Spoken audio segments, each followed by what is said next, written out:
Entonces la idea es hablar del paper de Junguito y Rincón, que es como una revisión amplia de largo plazo, pues ya no está tan actualizado, pero de todos modos da un brochazo general sobre cómo ha sido la política fiscal en Colombia desde el siglo XX. Les pedí a ustedes que leyeran algunas de las secciones más significativas, los que se han animado a leerse todo el texto, que en realidad es como un librito pequeño, pues es interesante. Y vamos a volver sobre la situación fiscal colombiana varias veces en el curso, vamos a tener debates de coyuntura varias veces, y esta era simplemente una primera exposición para que ustedes vean como los grandes hechos de cómo se ve la situación fiscal en Colombia cuando uno la mira así, una mirada muy panorámica. Voy a poner las gráficas y vamos conversando sobre ellas, simplemente para tener como un panorama general que después nos va a servir de base común para los debates fiscales que vamos a dar en el curso. Entonces veamos algunas de las figuras más llamativas de las secciones que ustedes tuvieron que leer de Junguito y Rincón. Aquí vamos a estar empezando con la carga tributaria, los impuestos del gobierno como porcentaje del PIB, desde 1905 hasta comienzos de los años 2000, en donde se ve que hemos sido un país que, si bien ha subido su carga tributaria, pues se ha caracterizado por tener un Estado muy pequeño. Fíjense que duramos hasta 1950 o más con un nivel que estaba aproximado al 5% del PIB, menos. Solamente después empezó a existir algo de subida en los impuestos y a mediados de los 60, 70 se empezó a ver un poquito de subida hasta el 8% del PIB, pero no consistente. Después en los 80 se nos cayó el recaudo tributario como porcentaje del PIB y el único periodo de incremento consistente y significativo en el recaudo tributario del gobierno inició más o menos desde los 90, pero sigue estando a niveles muy bajitos. Para el periodo que llegan los autores está en el 14% del PIB. Nosotros, como yo les decía tal vez en alguna de las primeras clases, estamos ahora tratando de hacer parte de la OCDE y entonces para eso tenemos que adaptar una serie de prácticas de los países que supuestamente tienen ciertas buenas prácticas en el manejo económico, etcétera, etcétera. Y nosotros recaudamos el 14% del PIB en impuestos, un país promedio de la OCDE recauda el doble, 28%. Y todavía decimos que, uy, no, todos los impuestos que tenemos. Pues no tenemos muchos impuestos, en promedio no tenemos muchos impuestos. Ahora, otra cosa que discutiremos en su momento es que los pocos que sí pagan impuestos posiblemente sí tienen muchos impuestos y hay muchos que tienen pocos impuestos. Pero en promedio, al final, cuando sacamos las sumas y restas, como porcentaje del PIB estamos recaudando muy poco impuestos. Y no es sorprendente que un Estado no funcione bien si no tiene plata. Entonces, bueno, esa es una primera cosa llamativa. No sé ustedes qué comentario tienen de esto o alguna cosa que quieran agregar. Lo de los 90 lo vamos a discutir más con otras figuras y asocia mucho con las reformas que enfrentó el país desde los 90 con la Constitución del 91 también y unas cosas que empezaron a generarle más responsabilidades al Estado y que sobre todo incrementaron el gasto, pero que también ahí, a nadadito perro, más o menos los ingresos trataban de mantenerse al día. Es un poco el gasto, es el que ha estado jalonando el ingreso. Ahora, en cuanto a eso es el promedio de impuestos. Ahora, ¿de dónde salen esos impuestos? Aquí están los directos versus los indirectos, y esta gráfica es bien interesante. Arrancamos el siglo cobrando básicamente impuestos indirectos. ¿Cuáles eran los impuestos indirectos de comienzos? Aduanas, puros impuestos externos. Eso es una cosa que es típica de estados relativamente débiles, que es fácil de cobrar. Aquí se vendió una vaina y se fue para el resto del mundo, aquí llegó una cosa al resto del mundo, cobro y es más o menos fácil de cobrar. No requiere tanta información como requiere, por ejemplo, tener un impuesto a la renta, que requiere saber fulanito cuánta plata se ganó, sino que uno ve en el puerto cuánta plata llegó, obviamente hay unos problemas con eso, el contrabando, etcétera, pero comparativamente es un impuesto fácil de administrar, pero no necesariamente eficiente desde el punto de vista económico, puede tener unos costos grandes. Con eso nos financiamos por buena parte de la primera mitad del siglo XX y después empezó a haber unas reformas para tratar de fortalecer la tributación directa. Famosos de esta época, los esfuerzos por modernizar el Estado de López Pumarejo, por ejemplo. Entonces empezó a haber unas reformas para decir, no, pongamos un impuesto a la renta, pongamos impuestos directos, es decir, no sobre el consumo de bienes y servicios, sino sobre los ingresos que ganan las personas o las empresas. Ahora, fíjense que eso nunca, a pesar de que empezó a haber unos esfuerzos en ese sentido, nunca realmente fue muy alto. Y nosotros llegamos a los 50, 60 con más o menos la misma participación de directos e indirectos. Y en vez de que los directos se convirtieran, que es la línea más oscura, en los principales, Cuando empezamos a recaudar más impuestos fue a punta nuevamente de indirectos, desde los 70, finales 70, 80 en adelante. Este crecimiento de los indirectos tiene que ver con ¿qué? Según Juventud Rincón. ¿Ah? Con el IVA. Y eso del IVA es una tendencia que no solamente es colombiana, sino es de la región. Muchos países de la región empezaron a decir, bueno, necesitamos un impuesto que para nuestras administraciones tributarias, que son muy débiles, sea relativamente fácil de recaudar, y entonces dijeron, el IVA es un impuesto que cumple con esas características.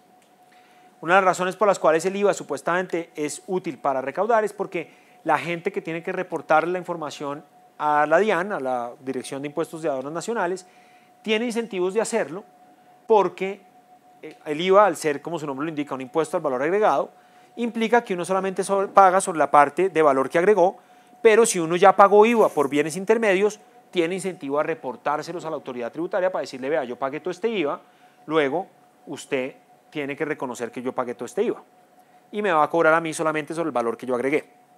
Entonces, se supone que eso facilita que la DIAN sepa dónde están sucediendo transacciones, porque un proveedor va a ser informado por quien le compró a ese proveedor. Dice, yo le compré a esta persona y yo tengo incentivo a esa persona a decirle, véndame y dígame cuánto fue de IVA porque yo después le voy a contar a la DIAN que pagué este IVA.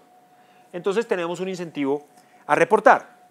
¿Qué pasa? En Colombia sabemos que a pesar de que es un impuesto que supuestamente es muy sólido frente a la evasión, aquí hay todo tipo de evasión y abusos con el IVA. Ustedes no sé si vieron el tema de los carteles de facturas con el tema del IVA, y entonces hay una cantidad de cosas de recobros ilegales de IVA a la DIAN, y entonces también se ha prestado por una cantidad de evasión y trampa. Eso sin contar que este incentivo que decimos aplica en los vendedores intermedios, pero el vendedor final, digamos ustedes cuando van a comer a un sitio, aquí en el barrio, si ustedes llegaran a un sitio y le preguntaran, monito, ¿y quiere el almuerzo con IVA o sin IVA? Y uno, ¿cómo así? Pues sí, ¿con factura o sin factura? Con factura va con IVA, sin factura va sin IVA. ¿Cómo lo quiere? No sé si les ha pasado alguna vez en la vida que les hayan ofrecido un producto con IVA o sin IVA. Que uno estrictamente en un sitio donde el imperio de la ley sea como más o menos lo que se da por sentado, uno diría como, ¿cómo así? ¿Eso es una opción? Con IVA o sin IVA es como... Pero aquí se dice y se toma mucho el pelo de que eso pasa. Me acuerdo en un programa de televisión un periodista hablando de un reportaje que estaba haciendo creo que en Valledupar sobre el tema del IVA y un vendedor que le decía, no, es que aquí esa vaina no pegó. Aquí esa vaina del IVA no pegó. Y pues sí, el IVA no pegó.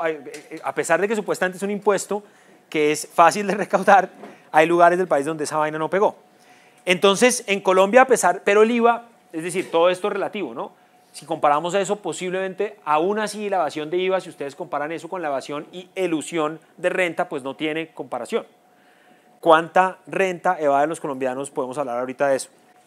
Pero se nos fortaleció esa tributación indirecta, y la tributación directa continuó su cauce, pero realmente la indirecta se volvió prioritaria y en buena medida tiene que ver con el impuesto al IVA, y hay otros impuestos importantes específicos sobre el consumo de ciertos bienes y servicios. Por ejemplo, más allá del IVA, también tenemos impuestos específicos sobre ciertos consumos de ciertos bienes. El más común que tiene uno en la cabeza, por ejemplo, es la gasolina, que tiene un impuesto específico. No simplemente un IVA lo que tiene la gasolina, sino un impuesto específico diferencial y tal. También entra lo que es el alcohol, el cigarrillo y Claro, el tema del alcohol, los cigarrillos y esas cosas que ahorita estamos en discusión al respecto, pues por ahora estamos en una discusión con los licores. No se ha dado suficiente la discusión de los cigarrillos, a pesar de que el impuesto a los cigarrillos en Colombia es muy bajito en estándares internacionales. Pero la vez pasada anticipábamos que en licores, que es una renta departamental, entonces también ahí la economía política del asunto es interesante, es una renta departamental. Los licores, como mencionábamos, tienen hoy en día en Colombia sobre todo un impuesto por volumen de alcohol, que lo decíamos la vez pasada, eso implica que el vino cariñoso de manzana puede tener exactamente el mismo impuesto que una champaña Don Periñón. Entonces la propuesta del gobierno ahora es que haya un pedazo del impuesto que sea ad valorem, que sea en proporción al valor del licor. Entonces, chisme de información privilegiada, los productores de vino dicen, y otros, digamos, transportadores de licores dicen, bueno, está bien, aceptamos eso, pero que sea al precio en puerto. ¿Por qué? Porque el precio en puerto es como una quinta parte del precio que usted compra el trago en Carulla. Entonces, pues, no. Pero bueno, entonces esa es una discusión que quién sabe si el gobierno va a ser capaz de pasar eso, ojalá sí, porque tiene todo el sentido. Ahora, internos versus externos. en línea con la caída de los impuestos de aduana y con el fortalecimiento primero de ciertos esfuerzos por tener una tributación directa de los ingresos de las sociedades y personas, y después del fortalecimiento del IVA, hemos pasado de una tributación sobre todo externa a interna. Una cosa que de todos modos es interesante sobre eso es que si uno mira en los 90, que es la época de la apertura, ustedes todos deben ser modelo más o menos post-apertura, ¿cierto? Yo sí soy modelo preapertura. Yo digamos, toda la época de los 90 me tocó vivir la transformación del país con la apertura, y realmente era una transformación del país. O sea, antes de eso muchos bienes importados eran que hoy en día eran una rareza y eran como wow. O sea, las golosinas gringas eran como, mejor dicho, uno llegó al colegio con Milky Way o con Snickers, eso era como una vaina impresionante, ¿sí? Entonces, para la gente de la generación mía que vivió la etapa de la apertura, y antes de eso sí que era colombiano, compra colombiano, ¿no? Época, piensen en rock en español de los 80s, entonces uno compraba un disco de esos de acetatos chiquitos que venían, y venía tenis Croydon hechos en Colombia con promoción, el disco chiquito de acetatos con la última canción de Pasaporte, que era un grupo de rock de colombiano. Entonces era todo colombiano, compra colombiano. El Renault 4, pues yo todavía tengo un Renault 4, así soy de hijo de la preapertura. Pero una vaina interesante para no perder el hilo con el tema de la apertura, es que fíjense que uno tiene la noción, bueno, en los 90 abrimos la economía, se vieron caer los impuestos externos y no fue el caso. No recuerdo si Junquito y Rincón da una explicación, pero ¿qué explicación hay de esto? Fíjense que los impuestos externos aquí, o sea, fíjense que a 90 es el momento de la apertura, la gran apertura, y fíjense que hay un ciclo, pero no hay una caída, digamos, secular en los impuestos externos. Ellos dicen que aumentó el consumo privado de bienes importados, entonces por eso se mantuvieron los impuestos. Entonces, una de las explicaciones es que el volumen compensó las tasas, porque si bien empezamos a tener menos impuestos sobre los importados, empezamos a tener más consumo de importados, entonces el volumen pudo haber compensado las tasas. La otra cosa que también pasó es que mucha de la apertura no fue tan fuerte como nos la pintan, y hay muchas aranceles que cayeron muy gradualmente y entonces tampoco cayeron tantas las tasas. Es una mezcla de que las tasas cayeron menos de lo que se cree, con que el volumen en donde sí cayeron las tasas pudo haber compensado la caída en las tasas. Muy bien, entonces esa es como nuestra evolución de internos versus externos. ¿Qué más? Las reformas tributarias, porque este es un gráfico buenísimo, porque muestra cómo las reformas tributarias no sirven para nada. O sea, muestra por qué necesitamos una reforma estructural, la que siempre queremos. Aquí, cada vez que hay una barra de otro color, y ya no me acuerdo cuál es cuál, significa que hubo una reforma tributaria. Y hay una cantidad de reformas tributarias y uno ve de golpe un año de reforma tributaria y dice, ah, bueno, sí, después como que subieron los ingresos. Pero en otros no, y parecen no ser cambios realmente, no hay ninguna reforma que haya transformado la estructura tributaria del país, al menos midiéndola desde el punto de vista del recaudo, que parece ser una urgencia si uno quiere ser país de la OCDE. Digamos, si uno quiere ser un país que tenga un Estado que provea las cosas que un país moderno necesita proveer, pues no parece que haya habido ninguna reforma que nos haya acercado de forma muy significativa en esa dirección. Hay algunas que uno puede rescatar, pero en general han tenido unos efectos modestos sobre el recaudo. Y muy seguidas, una reformitis. La reformitis es consecuencia de que pues, uno no haga una reforma más exhaustiva de una vez por todas. Claro, ningún país puede hacer una reforma, un estatuto tributario y dejarlo escrito en piedra y que dure para toda la vida. Hay cosas que surgen que generan situaciones que a lo mejor no estaban anticipadas. Entonces, por decir cualquier cosa, hace 10 años no existía Airbnb. Hoy en día existe Airbnb. No necesariamente el estatuto tributario que existía hace 10 años sirve para cobrar los impuestos que habrá que cobrarle a Airbnb. Por ejemplo, ese es un tema que el gobierno debe mosquearse y ver cómo hace para cobrar impuestos de eso. Airbnb es una gente que tiene unas propiedades y que está obteniendo unas rentas de esas propiedades, y yo no tengo ni idea, pero ¿ustedes qué creen que un dueño de un apartamento en Bogotá que está arrendando su apartamento vía Airbnb, cuánto creen de esos ingresos que le está reportando la DIAN, el dueño promedio, de una transacción que hace a través de su tarjeta de crédito con Airbnb? Yo sospecho que es una vaina fácil de esconder, pero al mismo tiempo es una vaina facilísima de descubrir. Si el gobierno se pusiera las pilas y trabajara con Airbnb para decirle, vea, aquí Airbnb puede funcionar, pero ¿cómo va a funcionar? Así, así, así, así. Yo no he usado Airbnb en Colombia, pero cuando lo he usado fuera de Colombia, ahorita en este verano en una conferencia que me quedé en un lugar en Airbnb en Boston, más o menos el 30% de lo que pagué fue impuestos. Y aún así, pues fui, lo pagué y me pareció una cosa competitiva. Podría ser una cosa interesante desde el punto de vista progresiva, porque la mayoría de gente en Colombia que pueda tener una propiedad que va a poder poner en Airbnb es gente que seguramente tiene comparativamente buenos niveles de ingreso, pero que además pues, puede tener sentido desde el punto de eficiencia económica por muchísimos argumentos. No necesariamente uno quiere que toda la renta de las propiedades inmuebles en una ciudad refleje el precio que están dispuestos a pagar turistas. Eso es un riesgo grave para el bienestar de los que viven en la ciudad. Ese es un problema, por ejemplo, es sobre todo dramático en los sitios donde hay control de renta. En San Francisco hay rent control en los apartamentos y hay gente que está cogiendo su apartamento con rent control y lo está poniendo para arrendar Airbnb. Carísimo, ganando una cantidad de plata, pero eso es básicamente un subsidio del gobierno a un privado, que no necesariamente es el subsidio óptimo que uno quiere que el gobierno esté dando. Entonces, todo esto para decir que hay innovaciones todo el tiempo en la economía y que no necesariamente queremos un estatuto tributario que se quede quieto, pero no sé si queremos uno que cambie casi todos los años con efectos que parecen no ser muy grandes. Entonces, posiblemente cada año estamos haciendo cosas muy chiquitas, arreglando el afán del momento y no haciendo la reforma estructural. Ahora, todo el mundo está de acuerdo que hay que hacer la reforma estructural. Usted va y le pregunta a todos los congresistas, vayan ahorita ya al Congreso y pregúntele, señor congresista, ¿usted piensa que debemos hacer una reforma estructural? Y el congresista le va a decir, sí, sin duda. Vaya y pregúntele al ministro y le va a decir, no, sí, hay que hacer una reforma estructural porque tenemos una cosa complicada por acá y por allá y no sé qué, y tal. Pero después vamos a hacer la reforma estructural y no sale. Entonces, ¿por qué? Eso es una de las cosas que vamos a estudiar cuando veamos la economía política y que espero que ustedes también debatan cuando debatamos la política tributaria. Este siguiente cuadro es el uso de emergencias para adoptar políticas fiscales en Colombia. Fíjense que aquí está gobierno por gobierno desde 1905, cómo a través de diferentes decretos se tomaron medidas en contexto de emergencias para hacer cambios fiscales. El que yo estaba mencionando antes como ejemplo era Pastrana en estado de emergencia, poniendo el impuesto a las transacciones financieras 2 por 1000, que después en 99, en estado de emergencia también, se hizo extensión del impuesto financiero. Uribe, por ejemplo, puso el impuesto al patrimonio temporal, transitorio, como estado de conmoción interior en el 2002 para financiar la seguridad democrática. Y así lo hemos hecho varias veces, digamos, ¿no? Si nos vamos hacia atrás en el tiempo. Fíjense que no todas han sido exequibles. Por ejemplo, Betancourt le fue declarada inexequible una reforma tributaria de emergencia en el 83. Pero a veces algunas de estas reformas después pasaban por el Congreso. Era como que primero lo hacemos hacia la fuerza, después ya la gente se acostumbra o se vuelve más aceptable la modificación y ahí sí queda. Y eso pasó históricamente en algunos casos. Bueno, muy bien.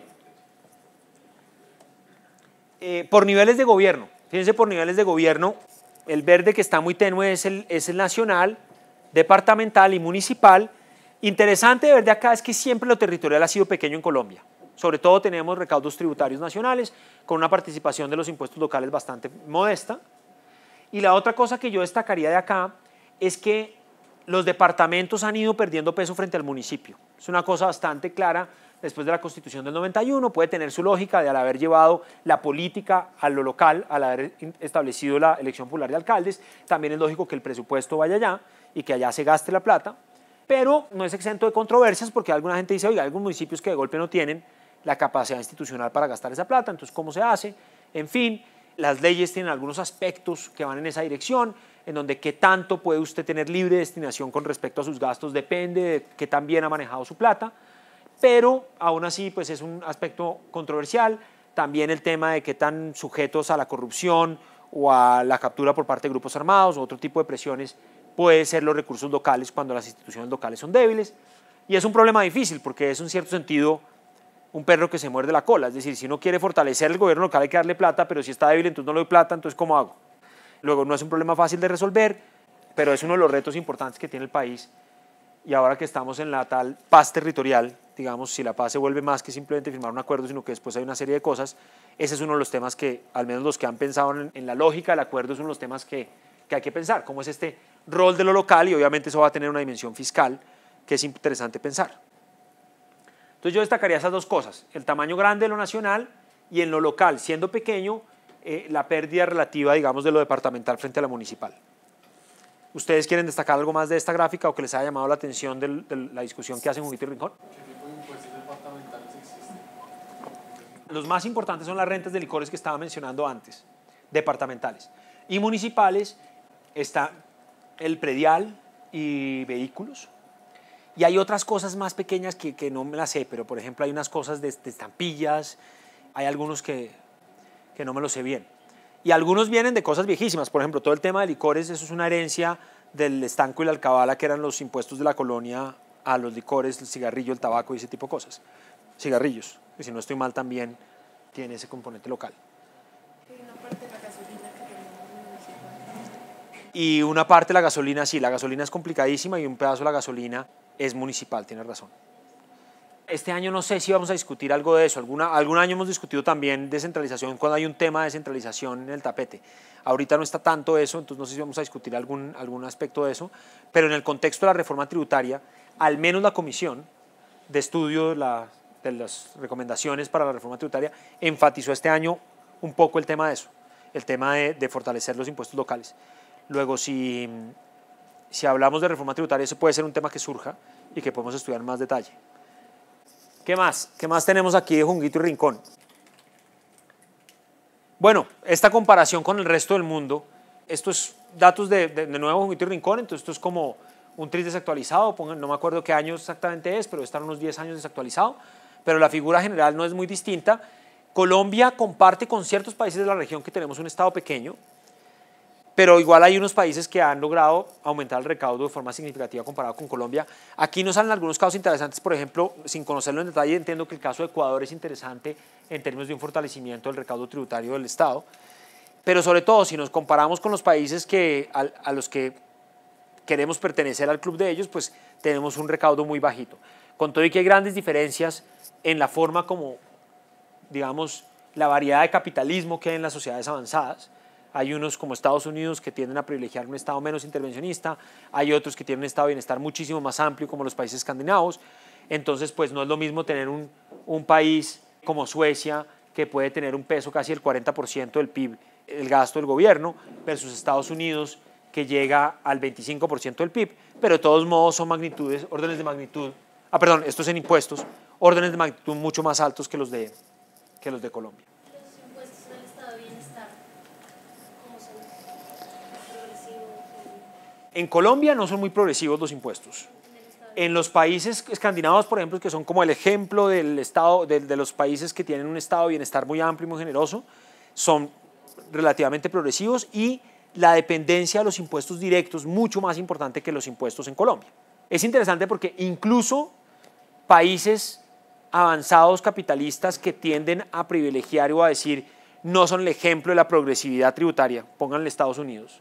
Estados Unidos no es el ejemplo de la progresividad tributaria, de hecho hay toda una discusión de que entonces ahora hay muchos tax breaks para los muy ricos y entonces cuando están en campaña presidencial, ustedes se acordarán que por ejemplo le sacaban a Mitt Romney, que Mitt Romney no pagaba nada de impuestos siendo ultramillonario porque muchos de sus impuestos venían de rentas que tenían muchas exenciones comparados con gente que tuvieran ingresos salariales y cosas de ese estilo. Entonces Estados Unidos seguramente no es el ejemplo de la superprogresividad, pero les doy un dato puro anecdótico para que tengan una noción de qué tantos impuestos pagamos los colombianos. Si uno piensa en la distribución del ingreso en Colombia y piensa en la distribución de los salarios en Colombia, los profesores de esta universidad no tenemos salarios ultra maravillosos del sector privado, súper altísimos, pero tenemos salarios muy buenos para la distribución de salarios en Colombia. Entonces, si fuéramos a mirar en qué percentil de la distribución de salarios estamos en Colombia, estamos súper privilegiados. Nos dan sopa y seco cualquier persona que esté trabajando en una empresa, en un sector privado, en un cargo directivo, es decir, los que nos decimos quedar aquí de profesores en vez de ir a hacer eso, estamos perdiendo plata, pero desde el punto de vista de cómo estamos frente a la distribución de los ingresos salariales en Colombia, pues claramente estamos en los quintiles, deciles superiores de ingresos.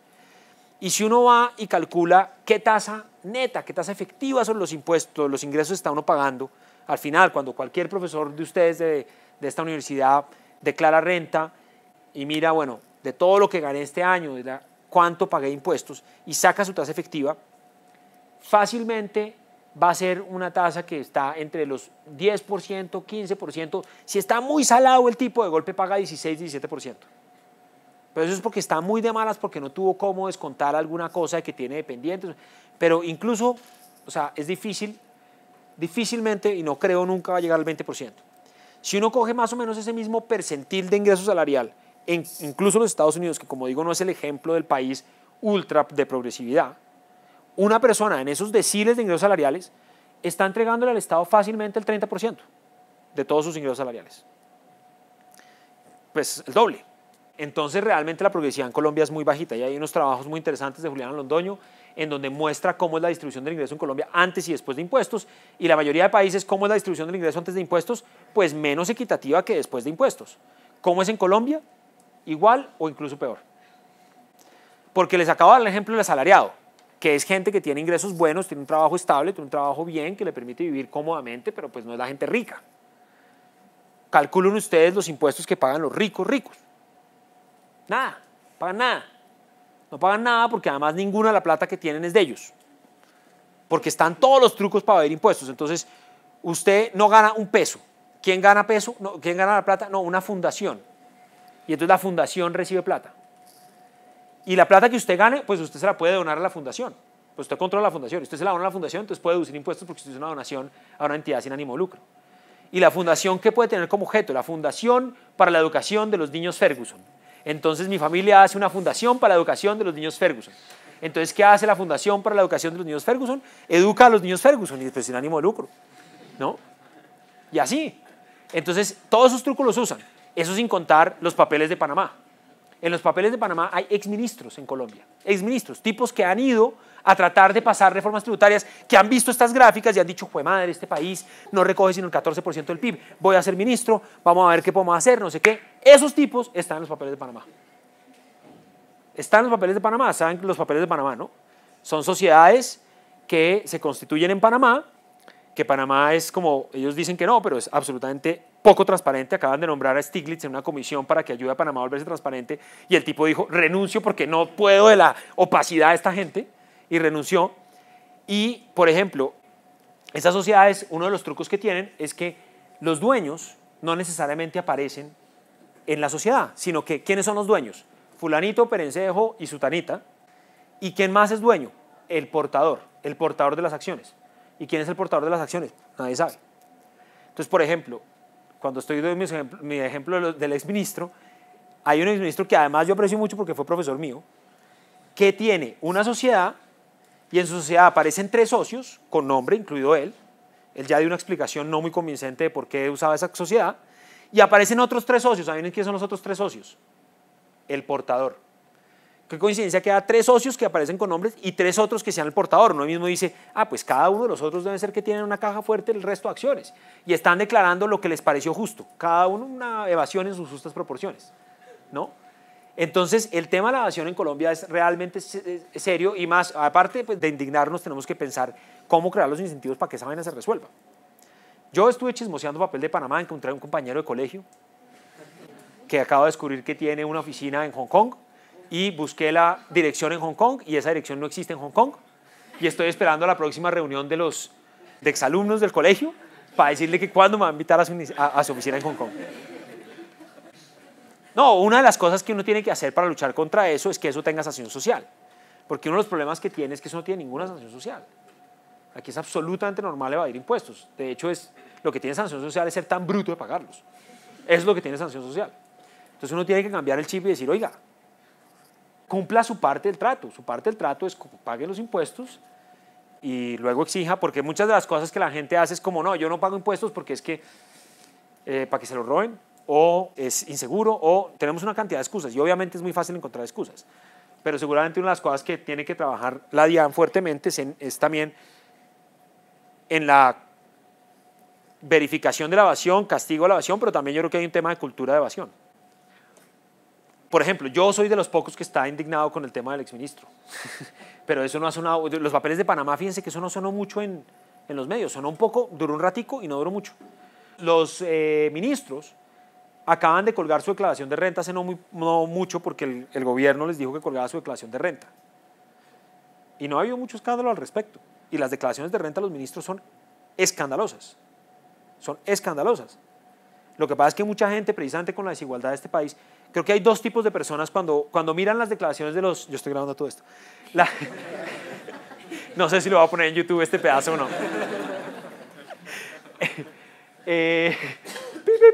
Vamos a poner ahí. El exim, una censura berraca. El caso es que cuando uno mira la declaración de los ministros, yo he visto dos tipos de reacciones. La gente que tiene más o menos el mismo estatus socioeconómico de los ministros y que logra entender que los tipos tienen que estar escondiendo mucha plata. A lo mejor con artificios legales, nada es en el papel ilegal. La fundación, eso no es ilegal, uno puede tener una fundación, la puede tener con cualquier objeto y no sé qué. Entonces nada es ilegal, pero todo es ilusión, es evidente que la ley no fue para eso. Además puede haber unos que encima todo tengan ilegalidades, pero hay unas ilegalidades que son ilusión que también hay que combatirlas, ¿no? Entonces, alguna gente que se da cuenta que eso está pasando, pero muchos de los que se dan cuenta que eso está pasando tienen rabo paja. O sea, fíjense que Darío Arizmendi, que son los medios son los que pueden mostrar esa vaina, pues Darío Arizmendi estaba en los papeles de Panamá. Lo único que hizo es que hizo un truco y es que cambió la Y por una I latina para que no se notara que sea, o al revés. Pero Darío Arizmendi, o sea, los medios cómo van a declarar la vaina si los medios están metidos. Entonces, hay un grupo que está en rabo paja y hay otro grupo que nosotros no nos damos cuenta del nivel de desigualdad en el que vivimos en este país, que simplemente ve esas cifras y no las entiende, no le cabe en la cabeza. Entonces sale que un ministro X, por no decir el nombre, tiene 1.200 millones de pesos. ¿Y qué dice la gente en los comentarios abajo en el periódico? Dice, uy, ese man cómo tiene de plata, se la robó toda.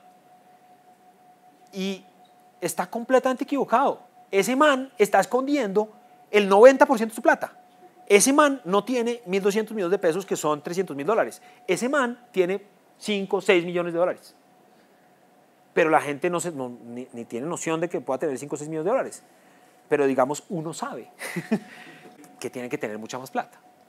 Pero fíjense que no se vuelve escándalo. Entonces yo sí creo que, más allá de emberracarnos, porque claro, uno se puede emberracar, pero sobre todo hay que resolverlo.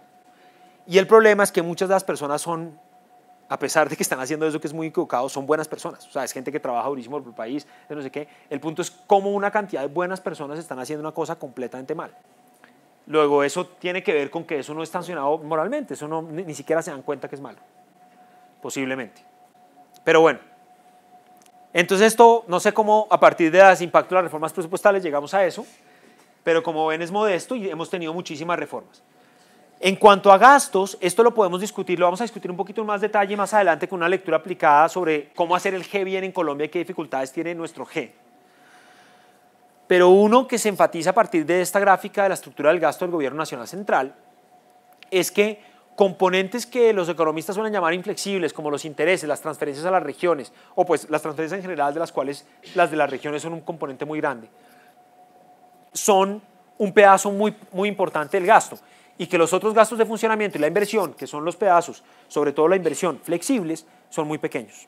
Entonces fíjense que aquí se ve un crecimiento de todos los gastos, pero sobre todo la línea verde y la roja creciendo de forma importante. Lo de la verde es sobre todo un fenómeno de los 90s, que luego más o menos lo logramos controlar, pero ahora estamos otra vez con una deuda importante en Colombia, que esto puede ser una amenaza grande, pero el caso es que funcionamiento usted tiene que pagarlo sí es sí, a menos de que haga unos recortes costosos, votar gente del Estado, cosas de ese estilo. Transferencia a las regiones, la Constitución dice que usted tiene que hacer las transferencias, es inflexible, y los intereses, si usted no los paga, puede ser muy peligroso hacer default sobre lo que usted está pagando, porque puede dejar de tener acceso a los mercados internacionales de crédito.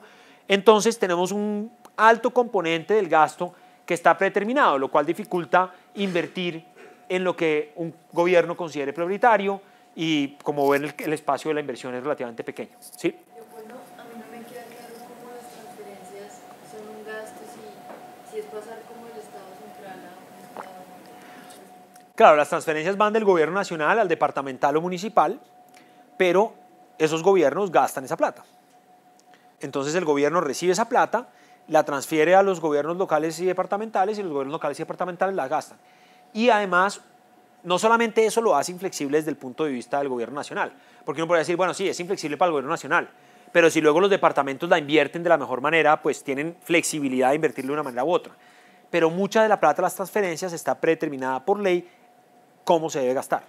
X% a educación, X% a salud, sobre todo eso, digamos, la gran cosa que hizo la Constitución fue, dentro de esos derechos fundamentales, digamos, al volvernos un Estado social de derecho, donde buscábamos que el Estado contribuyera a garantizar esos derechos sociales de los ciudadanos, entonces, pues eso tiene una contrapartida en plata, eso cuesta plata y eso no es automático, y entonces una de las cosas que tenemos en nuestro sistema de transferencias es que unos porcentajes deben ir a esas prioridades. Como decía antes, eso tiene sus bemoles en la ley y hay algunos aspectos en los cuales hay flexibilidades para los gobiernos departamentales y locales que también pueden depender de qué tan buena gestión han hecho los recursos, de que han obtenido unos mínimos en desarrollo social en sus territorios, etc. Pero sí hay un alto componente de las transferencias que son inflexibles. También tenemos una maña de volver inflexibles las cosas, porque como todo el mundo está asustado de que le quiten su pedacito de gasto, cada vez que hay una propuesta nueva es como crear la renta de destinación específica para la X cosa. Entonces ahora hay una iniciativa para que el gasto que se nos va a primera infancia en Colombia no pueda reducirse respecto al que hubo el año anterior.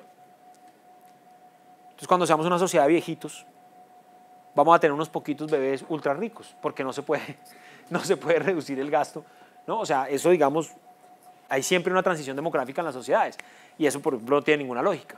Pero por el miedo de que se le quite la plata a primera infancia, que es cierto, es una plata muy bien invertida y es prioritaria, entonces se amarra.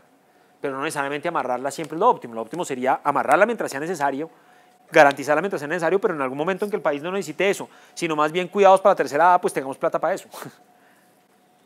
Bueno, tal vez me voy a saltar esto de la evolución reciente de las transferencias, porque hablaremos en más detalle cuando hablemos de inflexibilidad presupuestal, y más bien les muestro este del déficit del gobierno que va desde la guerra de los 1000 días hasta el 2003, que es muy bueno porque pues se ve el déficit enorme en periodos de guerra, y luego se ve que no tenemos grandes sobresaltos, pero aquí la escala no ayuda, porque obviamente con este déficit enorme en la guerra de los 1000 días solamente vuelven a aparecer las rayas de forma clara cuando empezamos a enfrentar de forma sistemática y sostenida en los 90s un tren de gasto que no estábamos pudiendo cubrir con los ingresos. Esto, tengan esta gráfica en mente, porque cuando hablemos de cuál es la teoría sobre cuándo debe uno emitir deuda en un gobierno, esto va a ser importante. Lo anticipamos en la primera clase de forma intuitiva y dijimos, aparte del argumento de Keynes de que es bueno tener política contracíclica en recesiones y entonces uno debería endeudarse en recesiones para reanimar la demanda, hay un argumento que nada tiene que ver con la política contracíclica, sino que tiene que ver con suavizar impuestos, con lo del ganso, ¿se acuerdan? Que dice, no cobre muchos impuestos en recesiones, es decir, asuma deudas en recesiones, porque si usted se pone a cobrar muchos impuestos es como si estuviera quitándole muchas plumas a un ganso que está escuálido, ¿cierto?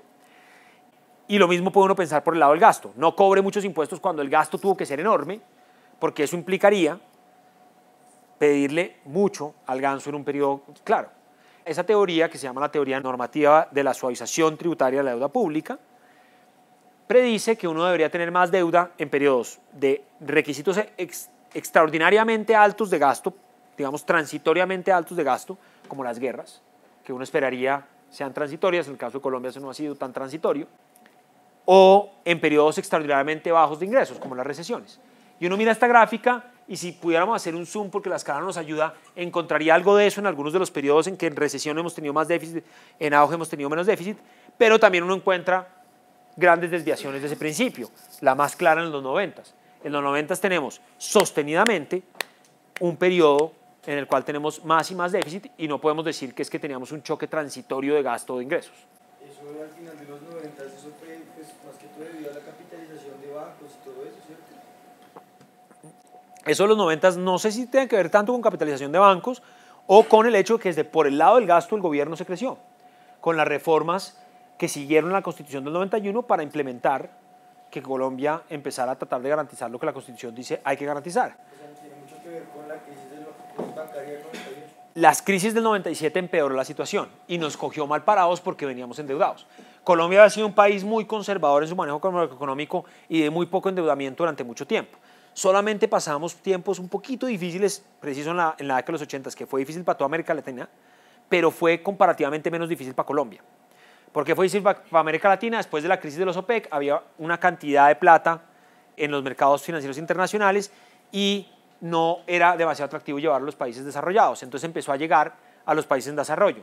Pero después, en los 80s, empezó a irse de los países en desarrollo hacia países desarrollados y ese cerrón del mercado de capitales le pegó muy duro a los países latinoamericanos, no tanto a Colombia porque Junguito, uno de los autores de este paper, ayudó a hacer un ajuste y además las finanzas colombianas no estaban tan expuestas como las de otros países latinoamericanos.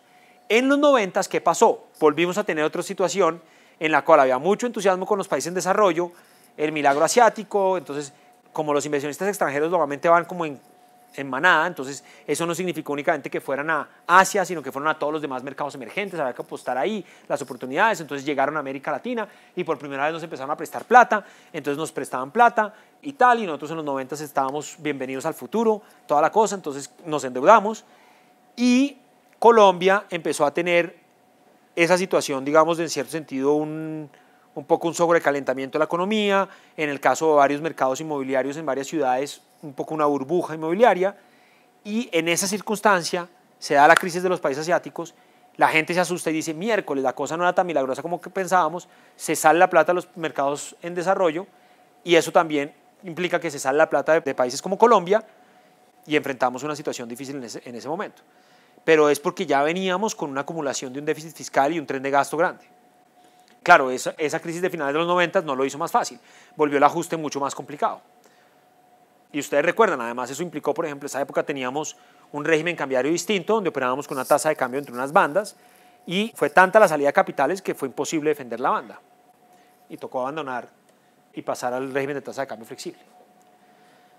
Aquí está el déficit del gasto nacional central, eliminando la guerra de los 1000 días para que vean un poco más las fluctuaciones de corto plazo, donde si uno mirara año por año podría encontrar algo consistente con que son periodos de extraordinariamente mala actividad económica o mucho gasto, pero lo de los 90 no es consistente con eso, porque si algo hicimos en los 90 fue de forma permanente, no transitoria, decir que el gobierno tenía que gastar más plata. Luego, si iba a ser de forma permanente, pues tocaba conseguir la plata, no tocaba endeudarse porque era permanente, ¿no? Bueno. La otra contrapartida de este déficit es la deuda, cómo vamos acumulando deuda. Aquí se ve que el periodo de acumulación fuerte tiene que ver con lo que estábamos hablando con Juan Guillermo, es a finales de los 90 y la crisis de los mercados financieros internacionales, por lo tanto nos pegó bien duro. ¿Qué tanto esa deuda es interna o externa? Pues eso sí básicamente es en función de qué tanto nos han querido prestar en el resto del mundo. En los 90 nos endeudamos bastante adentro y afuera, pero nos pudimos endeudar afuera es porque todo el mundo estaba dispuesto a prestarle a los países en desarrollo. Otro momento de endeudarnos que es interesante desde el punto de vista de nuestro desarrollo histórico es los 20. ¿Ustedes han oído hablar de la danza de los millones? ¿Qué es la danza de los millones? La indemnización por... La indemnización por Panamá. 25 millones de dólares. ¿Sí? Entonces lo que yo siempre digo es que cuando ustedes peleen con un panameño le tienen que decir que su país vale 25 millones de dólares. Ahora que estamos de pelea con ellos que son opacos y entonces tenemos a todos nuestros evasores allá. Entonces, ¿qué pasó? Los 25 millones de dólares sirvieron no solamente por los 25 millones de dólares, sino que cuando usted tiene 25 millones de dólares, la gente que antes no está dispuesta a prestarle, está dispuesta a prestarle porque sabe que usted tiene 25 millones de dólares. Entonces, por ejemplo, ahí nos prestaron los mercados internacionales y el resto nos han prestado cuando está de moda prestarle a los países emergentes. Estuvo de moda, como les digo, en los 70s, pero cuando la gente se entusiasmó mucho con eso, después vino la crisis de los 80s y luego estuvo de moda de forma fuerte en los 90s. Bueno, entonces, esas son algunas características así como de muy largo plazo de la política fiscal en Colombia que nos puede servir para tener muy en mente que van a resurgir a lo largo de la discusión del curso, van a ver, va a ser importante como tener un poquito la perspectiva histórica de cómo es nuestra situación fiscal. ¿Sí? Una pregunta más como de términos contables. Ajá. Últimamente los gobiernos han utilizado la figura de las vigencias futuras para financiar su gasto y pues a mí no me queda muy claro si eso va incluido en esas gráficas de deuda pública o es como lo meten contablemente. Sí. ¿Cómo hay que camuflar para el mercado internacional? Sí, buen punto. Las vigencias futuras son compromisos que hace el gobierno para poder pagar gastos que implican, digamos, que se extienden en el tiempo y que no se pueden satisfacer en un solo año. Entonces, el caso típico obviamente es el de las carreteras, ¿no? Ahorita en este contexto, y es usted para construir una carretera tiene que pagar a lo largo de muchos años, es una obra pública que va a durar muchísimos años, puede durar de hecho más de un gobierno, no necesariamente lo acaba un gobierno, sino que lo tiene que seguir el siguiente, y entonces lo que se hacen es que se comprometen vigencias futuras, que en última son recursos públicos del futuro, y en ese sentido pues son igual que una deuda, es un compromiso a pagar una plata en el futuro. En ese sentido son igual que una deuda. Ya están atadas a inversión, por lo menos, pero es lo mismo que una deuda. ¿Qué pasa? Que las vigencias futuras, ahí lo que Carlos dice es cierto, ahí hay unos temas de si uno está, cómo debe ser uno para hacer una contabilidad más rigurosa. Porque, por ejemplo, nosotros tenemos, y eso puede que lo discutamos, tenemos una regla fiscal que nos impide tener ciertos niveles de déficit en cierto periodo. ¿A partir de qué? A partir de un cálculo de lo que sería nuestro déficit estructural, y no podemos tener unos déficits bajo ciertas condiciones. Si se presenta una situación extraordinaria podemos tener más déficit, pero la idea es que el déficit no sea excesivo. Y hay como un objetivo de un target de déficit. La sola idea de la regla fiscal es controversial. Es como tratar de hacer una cosa como parecida al inflation targeting, pero con deficit targeting. Y eso es un poquito más controversial porque si bien todo el mundo está de acuerdo que tener una inflación baja y estable es más o menos buena idea, lo del déficit es menos absoluto. Es más fácil decir que con el déficit depende. ¿Para qué está teniendo el déficit? Si lo está teniendo para una cosa buena. Entonces lo del déficit es más controversial solo el tenerlo. Pero digamos que ha surgido un cierto consenso de que tener una regla fiscal transmite muchísima compromiso y seriedad a los mercados internacionales, y cumplir esa regla transmite esa seriedad y la confirma, y al confirmarla entonces usted puede endeudarse más barato porque la gente confía en usted. Y en efecto en Colombia enfrentamos todos unos periodos de reducción en el costo de endeudamiento externo que podría ser consistente con eso. Ahora, si eso lo causó o no lo causó, ustedes saben que la cosa no es tan fácil de probar, porque empezamos a tener ese acceso más barato en momentos en cuales también el mundo estaba más dispuesto a darle plata a países emergentes, en un momento en el cual invertir en Estados Unidos pues no da plata, una tasa de interés negativa, ¿sí? Entonces, no sé si esa ha sido una causalidad, pero por lo menos hay unos economistas que sí creen que la regla fiscal es muy importante como una señal de credibilidad, me permite tener un acceso mucho más barato a mercados internacionales. Entonces, incluso solo por eso, aunque uno no tenga una noción de que el déficit óptimo es X%, pues es una buena idea. Pero entonces, ¿qué pasa? ¿Qué quiere decir el déficit que se permite? Depende de qué llamamos déficit, depende de qué llamamos déficit estructural, depende de qué llamamos ingresos estructurales. Entonces, ahí puede haber una cantidad de detalles sobre cómo lo hace uno. Y entonces una discusión razonable es, bueno, usted puede no tener un déficit muy grande, que es el cambio en la deuda, pero usted sí tuvo un cambio en sus vigencias futuras. Eso es déficit, eso usted está obligado a pagar eso en el futuro. Y si usted está cumpliendo la regla fiscal a punta de llamar todo lo que en otro momento hubiese sido deuda, llamarlo ahora vigencias futuras, pues no es tan claro si eso es lo más transparente o lo más adecuado. Luego, eso ha sido parte, digamos, de la discusión sobre cómo debe uno entender las vigencias futuras, y el crecimiento de las vigencias futuras en Colombia lo han resaltado varios economistas, sobre todo en relación con este tema de las carreteras, que estamos acumulando bastantes vigencias con eso. Sí, Juan Guillermo. Algo que me parece interesante y es que, bueno, debido a choques externos e internos, si se desaceleraba la economía, pues caía obviamente el nivel de recaudación, pues al tiempo que caía la demanda agregada. Entonces, pues el gobierno no tenía plata y se veía forzado otra vez a hacer una reforma tributaria estructural, y pues tenía que subir impuestos otra vez. Entonces, como que el gobierno se veía obligado a hacer política contracíclica, procíclica, ante los choques negativos en la actividad económica. Sí, eso es muy cierto. Hay varias razones por las cuales países como el colombiano terminan teniendo política fiscal procíclica, que no es lo más eficiente, ¿no? Entonces usted está mencionando una que tiene que ver con lo que algunos economistas llaman como los estabilizadores fiscales automáticos, y es que automáticamente si se baja la actividad económica, como el recaudo tributario es proporcional a la actividad económica, se va a caer el recaudo tributario. Eso genera menos recaudo en momento de recesión, que uno podría decir es chévere, es contracíclico. Pero si me agarra mal parado, si me agarra en una situación en la cual yo no puedo, digamos, darme el lujo de que se me caigan los recaudos porque estoy apretado en términos fiscales, pues me toca cobrar más impuestos porque si no estoy en unos problemas fiscales. Entonces termino haciendo incremento de impuestos preciso cuando estoy en recesión. Ahora, eso interactúa con otras características, y tiene que ver también con la credibilidad que tengan los países emergentes. Porque uno dice, porque hay países que pueden tener un endeudamiento que llega a ser el 60, el 70, el 80, el 100, el 150% de su PIB, y les prestan más o menos barato. Mientras que hay países que pueden tener apenas el 30% y ya dicen, uy, Colombia acumuló el 30 o el 40% del PIB en deuda. Ahí hay un tema de qué tanto le creen las personas que están dispuestas a prestar los países, qué tanto le creen al país. Entonces, una de las cosas que puede ser complicada es que los países emergentes como que por naturaleza sufren de un problema de credibilidad, no se tiene tanta certeza sobre la seguridad de invertir en ellos, y entonces, en vez de poder decir, tranquilo, sí, hay déficit, ¿y qué? Es que estamos en recesión. ¿Y qué? Hay déficit, ya pagaremos. Usted le dice eso, o sea, viene un tipo del FMI y llega a Cárdenas y le dice, sí, el déficit en cuenta corriente está como por el 7 o el 8, pero es que la recesión está muy brava, espérese que se recupere la vaina. Él no puede decir eso porque él tiene que transmitir seriedad y tiene que transmitir que estamos comprometidos con... Y estoy caricaturizando la cosa, pero yo creo que sí es cierto que una de las dificultades de los países emergentes para tener política procíclica es no tener la suficiente credibilidad para que los mercados les den el margen de permitírsela.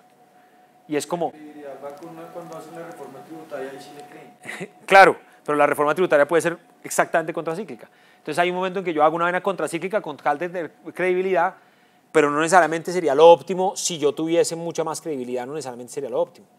Luego sí, ese es un tema bien interesante, y el tema de por qué los países tienen política fiscal procíclica es una gran pregunta, y es una pregunta bastante recurrente en economía.